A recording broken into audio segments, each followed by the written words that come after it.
Assalamualaikum warahmatullahi wabarakatuh. Salam sejahtera buat kita semua. Jumpa lagi dengan saya Edriana Nurdin dalam channel Edriana Views. Kali ini kita akan berbincang-bincang dengan profesor saya di kampus, Ibu Husnul Mariah PhD. Assalamualaikum Bu Husnul. Waalaikumsalam. Adriana, bagaimana tulisannya Ibu? Jalan. Ditagih terus disertasinya, insya Allah. Bu Husnul, ya. Sekarang ini kita masih sebetulnya dalam masa pandemi. Jadi dampak dari pandemi yang luar biasa dialami oleh masyarakat. Dan kita semua sekarang masih menata, masyarakat masih menata kehidupan, masih menata baik secara ekonomi maupun secara kesehatan. Tapi kok akhir-akhir ini kita melihat banyak sekali video-video yang diviralkan oleh orang. Itu ibu-ibu, emak-emak berbaris ramai sekali dengan segala macam model-model video yang kita lihat. Antri minyak goreng. Ini apa sih sebetulnya yang terjadi? Kita ada beberapa isu. Pertama isu bagaimana pemerintah melayani rakyat. Yang disebut demokrasi deliberatif gitu ya. Jadi bagaimana fungsi pemerintah di dalam konteks yang kita sebut day to day political services kayak gitu ya. Jadi bagaimana negara atau pemerintah atau rezim melayani kebutuhan rakyatnya. Yang pertama tadi adalah kita bicara tentang bagaimana sih fungsi negara, public policy yang kayak gitu ya. Apa saja sih gitu. Nah, kalau kita bicara tentang negara melayani kebutuhan rakyat, itu tentu saja salah satu yang kebutuhan yang sangat penting adalah bahan pokok. Ya. Nah, minyak goreng itu sebetulnya harusnya masuk bahan pokok. Ya. Makanya sebetulnya negara kan membiayai, memberikan subsidi sebetulnya kepada para produsen. Nah, sayangnya yang seringkali kita katakan bahwa di dalam kepolitikan kita itu ada yang disebut unholy alliances atau sebetulnya kong kaling kong gitu ya.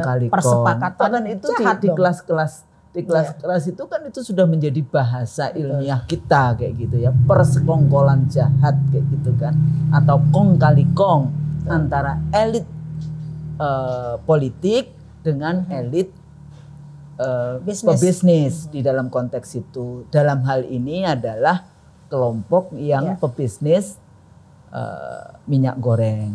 Nah, ada persoalan di satu sisi negara memberikan subsidi kepada para produsen itu, tapi kenapa kemudian saya tidak tahu persis apakah ada perjanjian bahwa para produsen ini tidak boleh kemudian mengalihkan penjualan minyak gorengnya untuk kebutuhan energi biodiesel kayak gitu kan. Ini kan persoalan bagaimana kelompok ini mengambil untung sebesar-besarnya.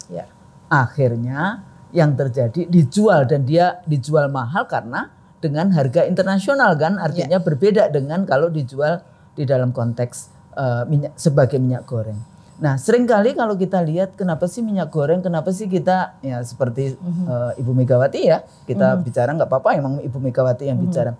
Kenapa sih mak-mak ini sampai ngantri segitunya sampai kebutuhan? Sebetulnya di satu sisi boleh-boleh saja bikin gerakan ibu-ibu untuk tidak menggoreng. Tapi kan ini tidak cuma ibu-ibu. Ada banyak warga negara Indonesia yang hidupnya mengais nafkah dengan menjual gorengan. Kayak gitu kan. Dan itu UMKM. Itu yang namanya sektor informal kecil. Yang sehari-hari dia mengambil keuntungan yang sangat murah, yang sedikit karena biaya upah untuk tenaga kerjanya tidak dihitung. Itu membutuhkan minyak goreng juga. Sebetulnya pertanyaan berikutnya lagi, jadi demokrasinya gimana? Jadi untuk apa berkuasa? Pelayanan publiknya di mana? Gak boleh, makanya negara itu, pemerintah itu dia diberi kekuasaan, kewenangan bahkan untuk menjaga harga supaya rakyatnya tidak kolaps kayak gitu ya dengan harga-harga yang sangat mahal. Jadi jangan sampai kebutuhan pokok pokok rakyat, itu negara kemudian melempar begitu saja terserah harga pasar. Jadi emak-emak, ibu-ibu atau saudara-saudara perempuan lainnya, jangan salah, politik itu juga menyangkut masalah kehidupan kita sehari-hari. Harga garam di rumah itu adalah juga peristiwa politik. Garam itu 95% impor. Bawang putih, bawang merah, harga 100% cabai. bawang putih impor. Harga cabai gitu ya. Jadi itu ada mafia-mafianya sendiri. Nah, jadi semua hal yang menyangkut kehidupan kita, keseharian kita itu adalah hal yang menyangkut masalah politik. Jadi kita jangan alergi dengan politik, kita juga harus ikut memperjuangkan masalah politik ini karena ini menyangkut kehidupan kita sehari-hari. Dan sekarang ini ya ada yang meninggal loh itu. Yang ngantri itu ada yang meninggal. Ya itu kan tidak pernah disuarakan yang mengantri ada yang meninggal. Yang menariknya Bu Husnul, dulu harga masih murah ya, jadi masih harga normal. Perempuan ngantri panjang untuk mendapatkan hanya 2 kilo minyak goreng. Sekarang harga dibuka. Jadi kan katanya itu ada ambang batas harga. Dibuka sekarang ambang batas harga itu. Jadi harganya melonjak hampir 2 kali lipat. Baru deh ibu-ibu nggak ngantri nih sekarang. Berarti ada 2. Bisa ngantri karena harga atau ngantri emang barangnya nggak ada. Ketika harganya masih normal, barang nggak ada.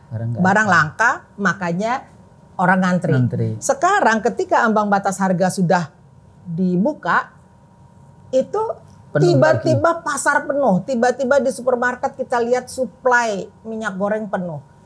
Artinya apa? Sebetulnya siapa yang mempermainkan harga itu? Kita melihat menteri mengatakan bahwa beliau tidak bisa menghadapi mafia.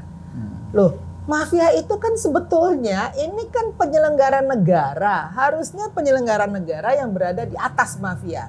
Kenapa penyelenggara negara itu bisa tunduk kepada mafia? Itulah selalu pertanyaan saya. Sebetulnya para bandar ini itu waktu pemilu itu dia itu sudah ngasih dana berapa pada saat pemilu itu. Makanya kan kita selalu mengatakan dibiayai, jadi pemilu yang mahal itu dibiayai oleh para bandar sehingga sudah terjerat, jadi tersandra, para elit itu tersandra sehingga dia tidak bisa yang namanya mengurus rakyatnya untuk kepentingan rakyatnya, tapi lebih pro kepada kepentingan para konglomerat kayak gitu ya, para bandar itu tadi, para produsen. Kan sebetulnya tugas negara nih yang untuk menjaga stabilitas mestinya harga harga mudah dan tersedia di pasar. Jadi bukan pilihan itu. Nah, itu kewajiban pejabat negara untuk melayani. Jadi nggak boleh, makanya ada yang mengkritik juga kan. Lebih mana menterinya kan mengatakan kayak gitu. Akhirnya kita memilih menterinya aja turun atau presidennya turun kayak gitu kan. Jadi kan kalau nggak mampu ngurus, memang kalau di Jepang atau di model responsible government istilahnya ya di dalam konteks politik Westminster ya, dari model yang Inggris itu kalau tidak mampu Anda mengundurkan diri. Karena ketersediaan bahan pokok itu salah satu kewajiban negara. Itulah tugas negara untuk menjaga stabilitas harga dan menjaga suplai barang. Walaupun saya juga nggak setuju dengan terminologi yang dipakai undang-undang ya, yang disebut ketahanan pangan misalnya. Kalau saya kan selalu kedaulatan dan ketahanan pangan. Karena kalau cuma ketahanan itu mafia impornya itu masih bermain. Tapi kalau kedaulatan dan ketahanan, nah di sini sebetulnya kita empower yang namanya petani-petani Indonesia di dalam konteks itu. Jadi membela produksi anak bangsanya sendiri. Dan Indonesia ini kan juga sebagai negara produsen dari sawit terbesar di dunia. 80% lebih. 80% suplai dunia ya, itu ada di Indonesia. Betul. Nah sementara ini katanya yaitu tadi kalau Bu Husnul kan mengatakan bahwa memang ini dijual, harga pasar kan tinggi sekali.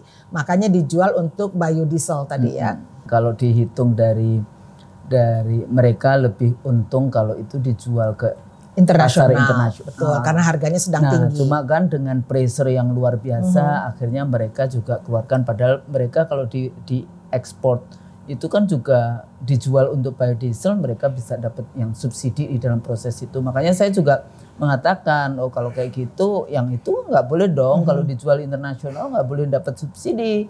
Ya, jadi yang dapat subsidi apa, tax deductible. Saya kan bicara tentang ya sudah dijual ke rakyat sehingga nanti dia bisa dikurangi taxnya karena itu sebetulnya subsidi untuk rakyatnya.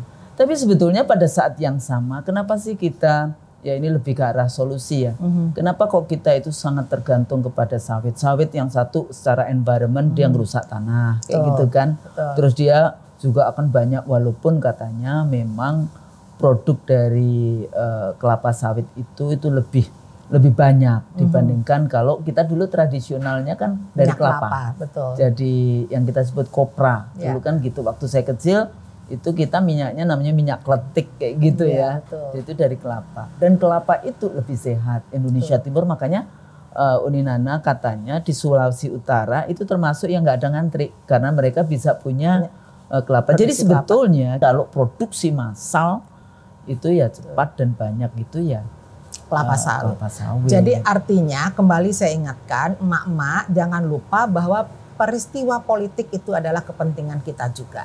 Iya, Kepentingan betul. emak-emak juga. Karena bargaining kita dalam mengakses kebutuhan bahan pokok itu betul-betul ditentukan oleh kekuatan politik yang ada. Gitu Jadi ya. sebetulnya kalau sedang pemilu jangan mau dikasih uang 20.000, Iya. 50.000, tapi habis itu mama ya masih ingat nggak dulu yang ngantri ini dapat nggak itu dulu 20.000, 50.000, ayo kayak gitu kan.